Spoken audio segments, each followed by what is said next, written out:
Hey everybody, how's it going? Today I'm going to show you how to replace a pool pump that's already been installed for an above ground pool. Now this was a 1 horsepower Hayward power flow matrix motor, and it's basically run about 10 years, 11 years, and the warranty is only 1 year, so we got a long life out of this. 8 to 10 years is about what you would expect with a pump like this. So first of all, I used a hacksaw and I sawed through, basically turned the cutoff valves here in the closed position here, and now I'm just going to remove the unit. So I went to my local pool store and they wanted to charge about $400 for a replacement pump, and they didn't have it in stock and they would have had to order it. So I went online and I got this in 2 days. This is a 1.5 horsepower from the same company, Hayward power flow pump, and you'll see that the fittings pretty closely match. So that's a good thing. Now there's going to be an infinite way to connect these, but I'll show you what I have in mind. On the part coming from the pool, that's the suction part, I'm going to put what's called a union. And this is a solder-in, soldering referring to the glue.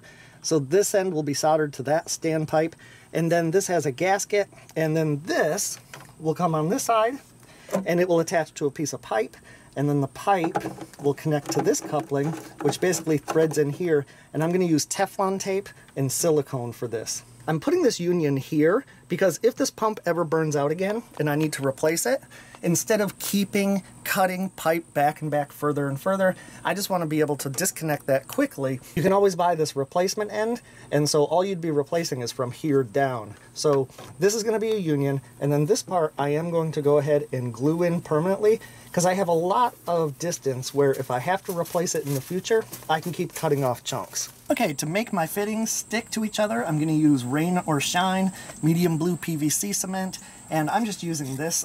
You could use any type of PVC cement, and you want to go ahead and give it a good coating on this part and on this part, the fitting we're installing. Give yourself a big, good coat, and then get it in there pretty quickly. Give it about a quarter turn and hold it for about 10 or 15 seconds. To connect the union to this adapter, I'm going to go ahead and cut a short piece with these pipe cutters, and I really like these. They give a nice smooth cut, and it's perpendicular. It's a nice tool to have if you do a lot of plumbing. There, you see how nice that is? Okay, so this is going to go in here, and then that's going to go in here, and then this is going to go in here.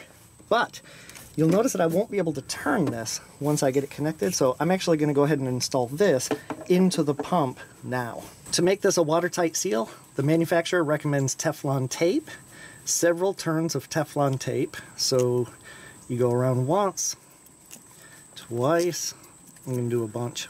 I like a bunch of Teflon tape in all of my fittings. And I'm going to go all the way up, and then I'm also going to have silicone at the end. And you notice the way I wrapped it? That's so that as I'm screwing this in, it won't become unthreaded. Okay, and then I'm using silicone outdoor adhesive. I'm going to put that liberally around here. And you want to make sure you don't go across the threads. So, get it started by hand. And because these are plastic fittings, you don't want to over tighten them. I'm going to use these, but very gently. These are designed so that they automatically stop. So when you feel a bunch of resistance, stop turning it. Okay, then I'll repeat that with here. Okay, so I dry fit this because I'm going to connect this next. So I dry fit this and everything's lined up, so it looks pretty good. So I'll remove this. You see I got a nice amount there to stick into the union.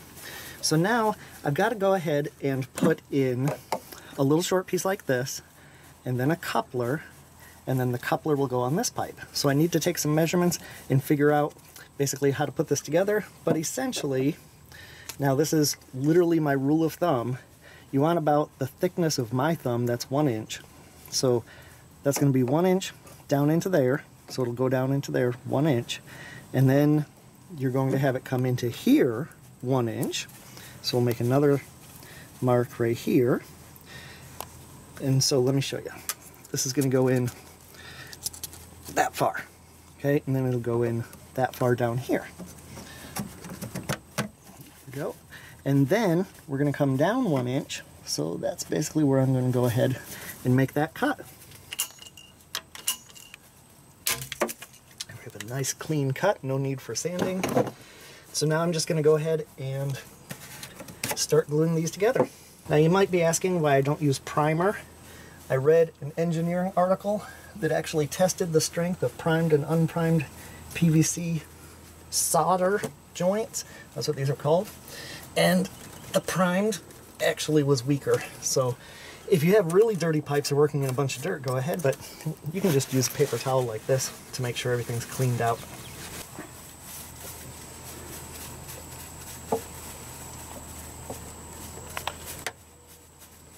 Alright, now this is where it gets pretty exciting. I've got to go ahead and get this one into here and this one into here pretty much simultaneously before that glue sets, and the glue sets really quickly. So the insides. I'll get the outsides.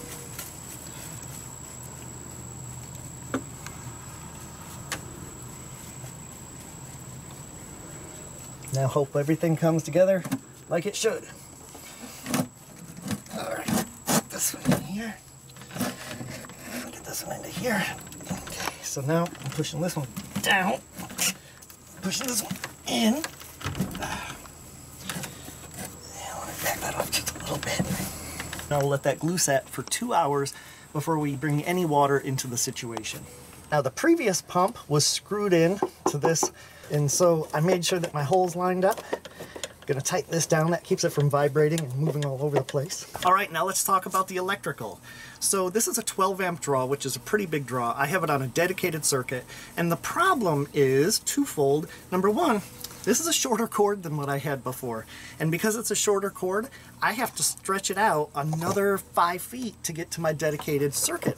And so what I did was I bought basically an air conditioner cord. It's rated for that amperage. And so obviously, oh, you plug it in, right? And then this will be protected in a waterproof box over there, about 12 or so feet away. Now the problem is, how do you make this waterproof?